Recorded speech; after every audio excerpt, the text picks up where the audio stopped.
भगवान शिव को प्रिय श्रावण माह में कई व्रत त्योहार मनाए जाते हैं।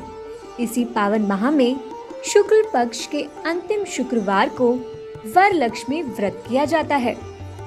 देवी वरलक्ष्मी महालक्ष्मी का ही एक रूप है। माता वरलक्ष्मी दुधिया महासागर से प्रकट हुई थी, जिसे क्षीर सागर के नाम से भी जाना जाता है। इस वजह से उनका रंग उजला है और वह इसी रंग के वस्त्र भी धारण करती हैं। माता वरलक्ष्मी सभी मनोकामनाओं की पूर्ति करती हैं, इसलिए उनका नाम वर और लक्ष्मी के मेल से वरलक्ष्मी पड़ा है। इस व्रत की दक्षिण भारत में अधिक मान्यता है। कर्नाटक तथा तमिलनाडु में बेहद ही उत्साह के साथ इस व्रत को मनाया जाता है। धार्मिक मान्यताओं के अनुसार इस व्रत को केवल विवाहित महिलाओं को ही करना चाहिए। कुंवारी लड़कियों को इस व्रत को नहीं करना चाहिए। वहीं अगर इस व्रत को पति और पत्नी दोनों एक साथ करें तो बहुत ही शुभ फल की प्राप्ति होती है।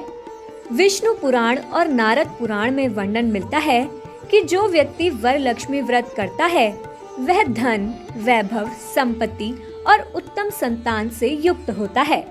वर का अर्थ है वरदान और लक्ष्मी का अर्थ है धन, वैभव। अर्थात वरलक्ष्मी व्रत करने वाले व्यक्ति के परिवार को समस्त सुख और संपन्नता की प्राप्ति सहज ही हो जाती है।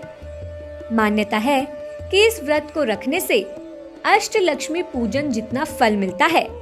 इस वर्ष वरलक्ष्मी व्रत 21 अगस्त 2021 दिन शुक्रवार को रखा जाएगा। इस व्रत में माता लक्ष्मी की पूजा दीपावली के पूजन के समान ही की जाती है। माता वरलक्ष्मी को विभिन्न प्रकार के सुगंधित पुष्प, मिठाई आदि अर्पित किया जाता है। एक कलश सजाकर उस पर श्वेत रंग की रेशमी साड़ी सजाई जाती है। वरलक्ष्मी व्रत के दौरान अगर आप इस व्रत की कथा सुने तो व्रत का फल 2 गुना हो जाता है। तो आइए जानते हैं वरलक्ष्मी व्रत कथा। कथा अनुसार मगध राज्य में कुंडी नामक नगरी में एक ब्राह्मणी नारी रहती थी। वह बेहद ही कर्तव्यनिष्ठ थी। अपने सास, ससुर और पति की खूब सेवा किया करती थी। चारुमती माँ लक्ष्मी जी की अत्यंत श्रद्धा भाव से पूजा अर्चना करती थी। एक रात चारुमती को माँ लक्ष्मी का स्वप्न आया। उन्होंने सपने में आकर कहा कि चारुमती हर शुक्रवार को उनके निमित्त मात्र वरलक्ष्मी व्रत को करें। इस व्रत को करने से उसे मनोवांछित फल प्राप्त होगा।